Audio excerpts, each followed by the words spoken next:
برادر اسلام، السلام علیکم ورحمۃ اللہ وبرکاتہ۔ الحمدللہ رب العالمین والصلاة والسلام علی سید المرسلین، اما بعد فاعوذ باللہ من الشیطان الرجیم، بسم اللہ الرحمن الرحیم۔ سامعین، ہم نبی پاک صلی اللہ تعالی علیہ وسلم کی سبان حیات بیان کر رہے ہیں، اور ہم نے کچھ حالات اب تک آپ سب کے سامنے رکھا ہے۔ آج ہم حضور کی سبان حیات کی شان میں آگے کے کچھ حالات آپ سب کے سامنے رکھیں گے، اور کعبہ کتنی بار اب تک تعمیر ہو چکا ہے اس کے بارے میں بھی آج ہم آپ سب کو بتائیں گے۔ حضرت علامہ جلال الدین سیوطی رحمۃ اللہ تعالی علیہ نے تاریخ مکہ میں تحریر فرمایا ہے کہ خانہ کعبہ کو 10 مرتبہ تعمیر کیا گیا ہے۔ کس طرح؟ سب سے پہلے فرشتوں نے ٹھیک بیت المعمور کے سامنے زمین پر خانہ کعبہ کو بنایا۔ اس کے بعد حضرت آدم علیہ السلام نے اس کی تعمیر فرمائی۔ اس کے بعد حضرت آدم علیہ السلام کے فرزندوں نے اس عمارت کو بنایا۔ اس کے بعد حضرت ابراہیم خلیل اللہ اور ان کے فرزند ارجمند حضرت اسماعیل علیہ السلام نے اس مقدس گھر کو تعمیر کیا، جس کا تذکرہ قرآن مجید میں بھی ہے۔ اس کے بعد قوم املقہ کی عمارت، اور اس کے بعد قبیلہ زرہم نے اس عمارت کو بنایا، اور پھر قریش کے مریث اعلیٰ اوسا بن کلاب نے اس کی تعمیر کی۔ قریش کی تعمیر جس میں خود حضور صلی اللہ تعالی علیہ وسلم بھی شرکت فرمائی، اور قریش کے ساتھ خود بھی اپنے دوست مبارک پر پتھر اٹھا کر لاتے رہے۔ اس کے بعد حضرت عبداللہ بن زبیر رضی اللہ تعالی عنہ نے اپنے دور خلافت میں حضور صلی اللہ تعالی علیہ وسلم کی تجویز کردہ نقشے کے مطابق تعمیر کیا، یعنی حاتم کی زمین کو کعبے میں داخل کر دیا، اور دروازہ سطح زمین کے برابر نیچے رکھا، اور ایک دروازہ مشرق کی جانب اور ایک دروازہ مغرب کی سمت بنا دیا۔ اور اس کے بعد عبد الملک بن مروان اموی کے ظالم گورنر حجاج بن یوسف ثقفی نے حضرت عبداللہ بن زبیر رضی اللہ تعالیٰ عنہ کو شہید کر دیا، اور ان کے بنائے ہوئے کعبے کو ڈھا دیا، اور پھر زمانہ جاہلیت کے نقشے کے مطابق کعبہ بنا دیا، جو آج تک موجود ہے۔ لیکن حضرت علامہ حلبی رحمۃ اللہ تعالی علیہ نے اپنی سیرت میں لکھا ہے کہ نئے سرے سے کعبے کی تعمیر جدید صرف 3 ہی مرتبہ ہوئی۔ پہلی مرتبہ حضرت ابراہیم خلیل اللہ علیہ السلام کی تعمیر، دوسری مرتبہ زمانہ جاہلیت میں قریش کی عمارت، اور ان دونوں تعمیروں میں 2735 برس کا فاصلہ ہے۔ حضرت عبداللہ بن زبیر رضی اللہ تعالیٰ عنہ کی تعمیر، جو قریش کی تعمیر کی 82 سال کے بعد ہوئی۔ حضرت ملائکہ اور حضرت آدم علیہ السلام اور ان کے فرزندوں کی تعمیر کے بارے میں علامہ حلبی رحمۃ اللہ تعالی علیہ نے فرمایا ہے کہ یہ صحیح روایتوں سے ثابت ہی نہیں ہے کہ باقی تعمیروں کے بارے میں انہوں نے لکھا ہے کہ یہ عمارت میں معمولی ترمیم یا ٹوٹ پھوٹ کی مرمت تھی، تعمیریں جدید نہیں تھیں۔ تو اس طرح کعبے کو 10 مرتبہ تعمیر کیا گیا، اور نئے سرے سے صرف 3 مرتبہ تعمیر کیا گیا۔ اب ہم حضور نبی رحمت صلی اللہ تعالی علیہ وسلم کی آگے کی سوان حیات بیان کر رہے ہیں، بغور سماعت فرمائے۔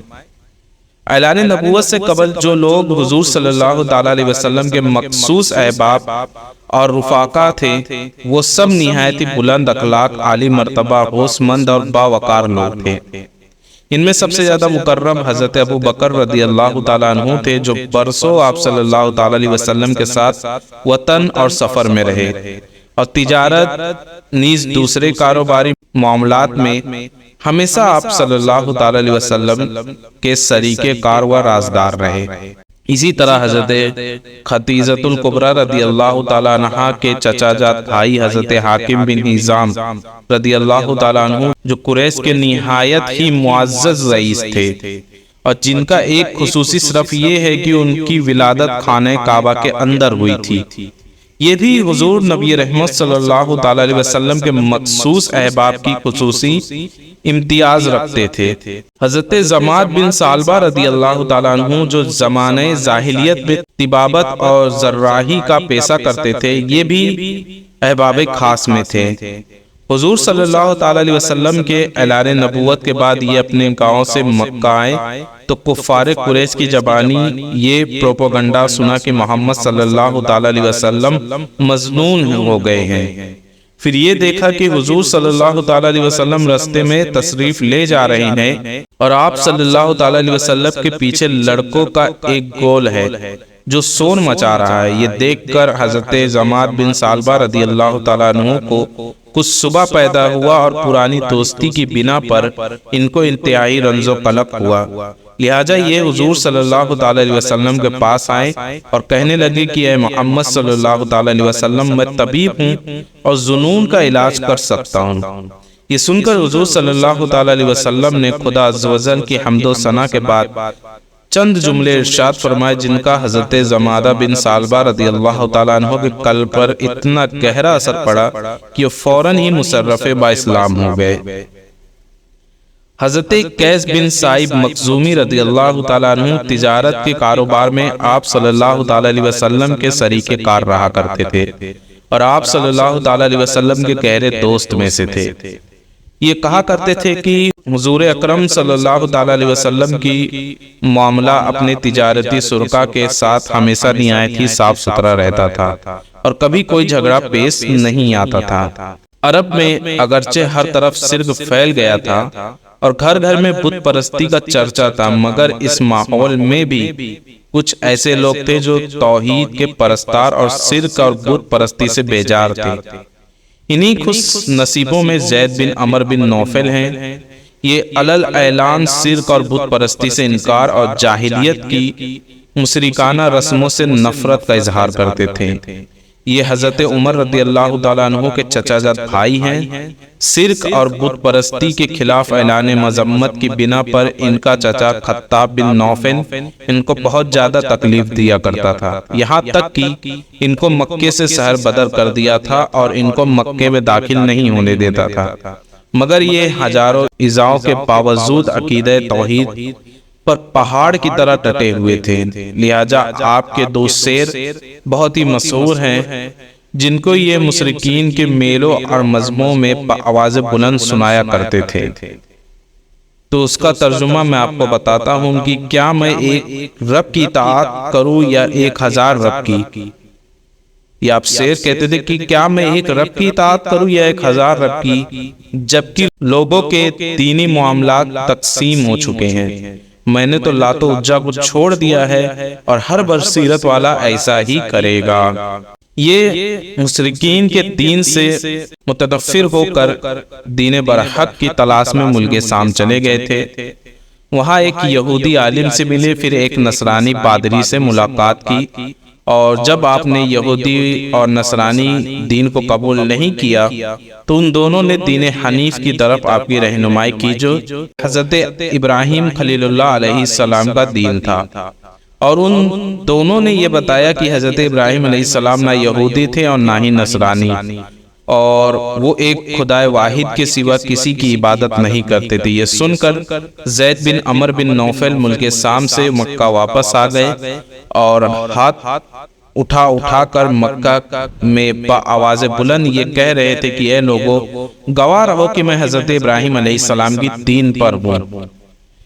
اعلان نبوت سے پہلے حضور صلی اللہ تعالیٰ علیہ وسلم کے ساتھ زید بن عمر بن نوفل کو بڑا خاص تعلق تھا اور کبھی کبھی ملاقاتیں بھی ہوتی رہتی تھیں، لہٰذا حضرت عبداللہ بن عمر رضی اللہ تعالیٰ عنہما راوی ہیں کہ ایک مرتبہ وحی نازل ہونے پر پہلے حضور صلی اللہ تعالیٰ علیہ وسلم کے مقام بلدہ کی ترائی میں زید بن عمر بن نوفل سے ملاقات ہوئی تو انہوں نے حضور صلی اللہ تعالیٰ علیہ وسلم کے سامنے دسترخوان پر کھانا پیش کیا۔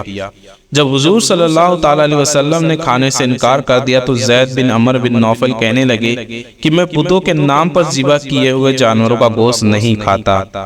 میں صرف وہی ذبیحہ کھاتا ہوں جو اللہ تعالیٰ کے نام پر ذبح کیا گیا ہو۔ پھر قریش کے ذبیحوں کی برائی بیان کرنے لگے اور قریش کو مخاطب کر کے کہنے لگے کہ بکری کو اللہ تعالیٰ نے پیدا فرمایا ہے اور اللہ تعالیٰ نے اس کے لیے آسمان سے پانی برسایا اور زمین میں گھاس اگائی، پھر قریش تم بکری کو اللہ کے غیر بتوں کے نام پر کیوں ذبح کرتے ہو؟ حضرت اسماء بنت ابو بکر رضی اللہ تعالیٰ عنہما کہتی ہیں کہ میں نے زید بن عمر بن نوفل کو دیکھا ہے کہ وہ خانہ کعبہ سے ٹیک لگائے ہوئے کہتے تھے کہ جماعت قریش خدا کی قسم میرے سوا تم میں سے کوئی بھی حضرت ابراہیم علیہ السلام کے دین پر ہرگز نہیں ہے۔ حضور اقدس صلی اللہ تعالیٰ علیہ وسلم کا اصل خاندانی پیشہ تجارت ہی تھا، اور چونکہ آپ صلی اللہ تعالیٰ علیہ وسلم بچپن ہی میں ابو طالب کے ساتھ کئی بار تجارتی سفر فرما چکے تھے، جس سے آپ صلی اللہ تعالیٰ علیہ وسلم کو تجارتی لین دین کا کافی تجربہ حاصل ہو گیا تھا، اس لیے ذریعہ معاش کے لیے آپ صلی اللہ تعالیٰ علیہ وسلم نے تجارت کا پیشہ بھی اختیار فرمایا اور تجارت کی غرض سے شام، بصرہ اور یمن کا سفر فرمایا، اور ایسی راست بازی اور امانت و دیانت کے ساتھ آپ صلی اللہ تعالیٰ علیہ وسلم نے تجارتی کاروبار کیا کہ آپ کے شرکائے کار اور تمام اہل بازار آپ صلی اللہ تعالیٰ علیہ وسلم کو امین کے لقب سے پکارنے لگے۔ ایک کامیاب تاجر کے لیے امانت، سچائی، وعدے کی پابندی، خوش اخلاقی تجارت کی جان ہے۔ ان خصوصیات میں مکہ کے تاجر امین صلی اللہ تعالیٰ علیہ وسلم نے جو تاریخی ساہکار پیش کیا ہے اس کی مثال تاریخ عالم میں نادر روزگار ہے۔ حضرت عبداللہ بن عابل حمزہ صحابی رضی اللہ تعالیٰ عنہ، ان کا بیان ہے کہ نزول وحی اور اعلان نبوت سے پہلے میں نے آپ صلی اللہ تعالیٰ علیہ وسلم سے کچھ خرید و فروخت کا معاملہ کیا، کچھ رقم میں نے ادا کرنی تھی اور کچھ باقی رہ گئی۔ میں نے وعدہ کیا کہ میں ابھی آ کر باقی رقم بھی ادا کر دوں گا۔ اتفاق سے 3 دن تک مجھے اپنا وعدہ یاد ہی نہیں رہا۔ تیسرے دن جب میں اس جگہ پہنچا جہاں میں نے اپنا وعدہ کیا تھا تو حضور صلی اللہ تعالیٰ علیہ وسلم کو اسی جگہ منتظر پایا، مگر میری اس وعدہ خلافی سے حضور صلی اللہ تعالیٰ علیہ وسلم کے ماتھے پر ایک ذرا بل نہیں آیا، بس صرف اتنا ہی فرمایا کہ تم کہاں تھے، میں اس مقام پر تمہارا 3 دن سے انتظار کر رہا ہوں۔ اسی طرح ایک صحابی حضرت سعید رضی اللہ تعالیٰ عنہ جب مسلمان ہو کر بارگاہ رسالت میں حاضر ہوئے تو لوگ ان کی تعریف کرنے لگے، تو رسول اللہ صلی اللہ تعالیٰ علیہ وسلم نے فرمایا کہ میں انہیں تمہاری نسبت سے زیادہ جانتا ہوں۔ حضرت سعید رضی اللہ تعالیٰ عنہ کہتے ہیں میں عرض گزار ہوا میرے ماں باپ آپ پر قربان، آپ نے سچ فرمایا کہ اعلان نبوت سے پہلے آپ صلی اللہ تعالیٰ علیہ وسلم میرے شریک تجارت تھے، اور کیا ہی اچھے شریک تھے، آپ نے کبھی لڑائی جھگڑا نہیں کیا تھا۔ حضور اقدس صلی اللہ تعالیٰ علیہ وسلم کا زمانہ طفولیت ختم ہوا اور جوانی کا زمانہ آیا تو بچپن کی طرح آپ صلی اللہ تعالیٰ علیہ وسلم کی جوانی بھی عام لوگوں سے نرالی تھی۔ آپ صلی اللہ تعالیٰ علیہ وسلم کا ثبات، مجسم حیا اور چال چلن عصمت و وقار کا کامل نمونہ تھا۔